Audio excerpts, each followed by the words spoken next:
ተረት የመሰረት አላችሁ። በጣም ጥሩ ልጆች።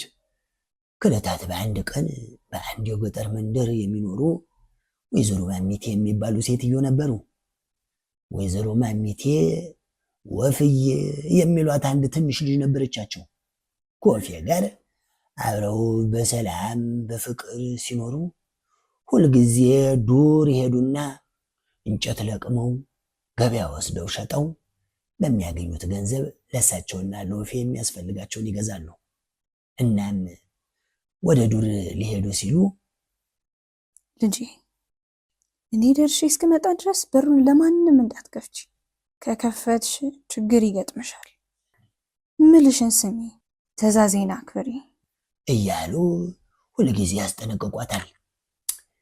እናም ሄደው ሲመጡ ወፌ ገላቴ ወፌ ገላቴ እኔ እናትሽ ነኝ ማሚቴ፣ ክፈቺ ልግባ ከቤቴ ወፌ ገላቴ ብለው ሲዘምሩላት እሷ ደግሞ ስለመጡላት ትደሰትና እሺ እናቴ እሺ እናቴ ወድሻለው ካንጀቴ ግቢ ከቤቴ ትልና በደስታ ከፍታ እላያቸው ላይ ትጠመጠማለች።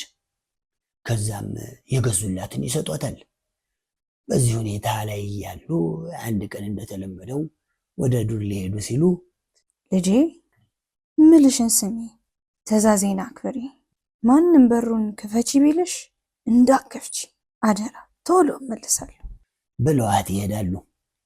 ከትንሽ ጊዜ በኋላም አንድ ድምፅ ትሰማለች። በደንብ ስታዳምጥ ወፌ ገላቴ ወፌ ገላቴ እኔ እናትሽ ነኝ ማሚቴ፣ ክፈቺ ልግባ ከቤቴ ወፌ ገላቴ እያለ ሲጣራ ወፌም ይህማ የእናቴ ድምፅ አይደለም፣ የማላውቅ መሰለው አልከፍትም አለች። ትንሽ ቆይቶ ድምፁ ትክክል አይደለም መሰለኝ፣ እንደገና ልሞክር አለ። ከዛም ጠበቀ፣ አልከፈተችም። ያን ጊዜ ተስፋ ቆርጦ ሊሄድ ሲል ወፌ ማን ነው የሚያሾፍብኝ ብላ ቀስ አለችና በሩን ለመክፈት ስትሞክር ገብቶ ይዟት ሄደ። እናቷም ከገበያ ሲመለሱ በራፉ ክፍት ሆኖ ሲያዩት ደነገጡ። እቺ ልጅ በራት ትክፈቺ ስላት አትሰማም ብለው ወደ በር ሲጠጉ ወፌ ወፍዬ እያሉ ተጣርተው ቤት ገቡ። የለችም። እየተጣሩ ወደ ጓሮ ሄዱ። መልስ የለም። ያን ጊዜ ልጄ አውሬ በልቷታል ብለው በአካባቢው ወደሚገኝ ጫካ ሲሄዱ ጦጥ የተንዛፍ ላይ ስትንጠላጠል አገኟት።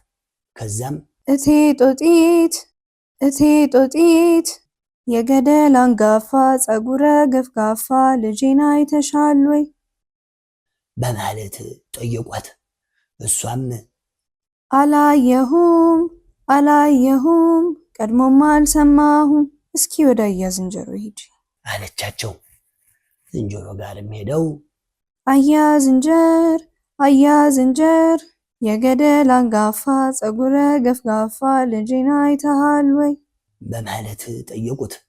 እሱም አላየሁም አላየሁም፣ ቀድሞም አልሰማሁም፣ እስኪ ወደ አያጅቦ ጋር ሂጂ አላቸው።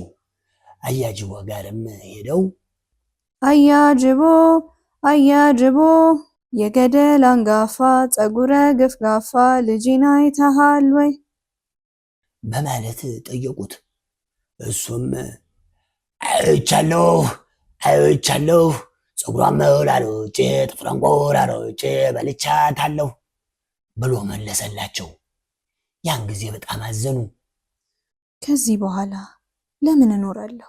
ገደል ገብቼ ብሞት ይሻለኛል ብለው ወደ ገደል እየሄዱ ይብላኝ ላንተ ይብላኝ ላንተ ለአንድ ልጄ ስል ገደል ገብቻለሁ አሉት።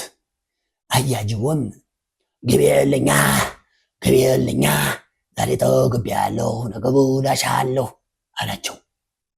ከዛም ወደ ገደሉ አፋፍ ሄደው ሊወድቁ ሲሉ አንድ አሞራ ምልክት ሰጣቸው። ሲያዩት ልጃቸው ከዛፍ ስር ተደብቃ አዩት። ያን ጊዜም ጅቡ ሳያያቸው ሮጠው ልጃቸው ጋር ሄዱና አንቺ እዚህ ምን ትሰሪያለሽ ሲሉ ጠየቋት። እሷም እየፈራች አይ አንቺ እንደሄድሽ ጅቡ አውቆ መጣና እንዳንቺ ጠርቶ አስከፈተኝ። ከዛ እዚያ መጣና እዛ ጋር የሚታዩ ድስት ውስጥ ውሃ ጨምሮ ከተተኝና ምድጃው ላይ ጣደው።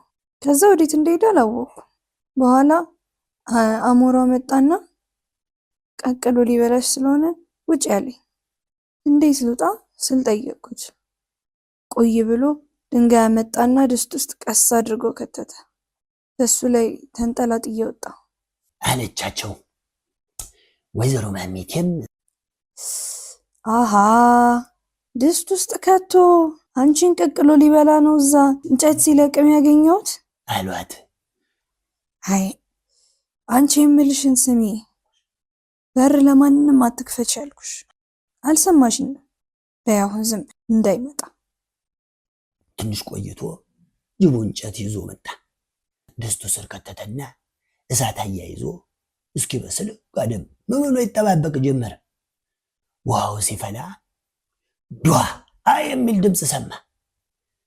ያን ጊዜ አይኗ ፈነዳ አለ። ቆይቶ ለሁለተኛ ጊዜ ዷ ሲል ልቧ ፈነዳ አለ። እንደገና ትንሽ ቆየና ለሶስተኛ ጊዜ በኃይል ዷ ሲል ወዷ ፈነዳ ብሎ ሳይጨርስ ድስቱ ውስጥ ያለው ድንጋይ ተፈረካክሶ የጅቡን ጭንቅላት መጥቶ ገደለው። ያን ጊዜ አሞራው ጅቡ ሞቷል፣ ውጡና ከዚህ ጥፉ አላቸው። ወይዘሮ ማሚቴም ልጃቸውን ይዘው እየሮጡ ሄደው እቤታቸውም ከገቡ በኋላ ሲረጋጉ ልጄ ነገርኩሽ፣ ትዕዛዜን አላከበርሽም። አሁን አንቺንም ቀቅሎ በልቶሽ ነበር፣ እኔም ገደል ገብቼ ሞቼ ነበር። እባክሽን እምልሽን ስሚ፣ ትዕዛዜንም አክብሪ።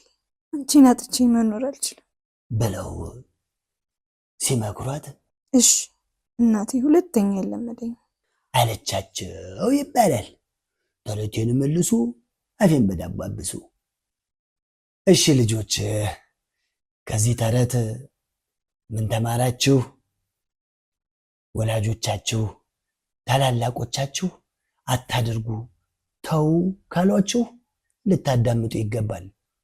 ያንን ነገር ተው እያላችሁ ካደረጋችሁ አደጋ ላይ ልትወድቁ ትችላላችሁ፣ ወይንም ሌላውን ሰው አደጋ ላይ ልትጥሉ ትችላላችሁ። ስለዚህ ታላላቆቻችሁንና ወላጆቻችሁ የሚሉትን ስሙ። አሁን እንግዲህ ከሰማችሁት ተረት አንድ ሁለት ጥያቄዎች እጠይቃችኋለሁ። ወይዘሮ ማሚቴ ልጃቸውን ማን ብለው ይጠሯት ነበር? ለወላጆቻችሁ ነገራችኋቸው መልሱን? በጣም ጥሩ ልጆች። እሺ ልጅቷንና ወይዘሮ ማሚቴን ከሞት ያተረፋቸው ማን ነው? መለሳችሁ? በጣም ጥሩ ልጆች።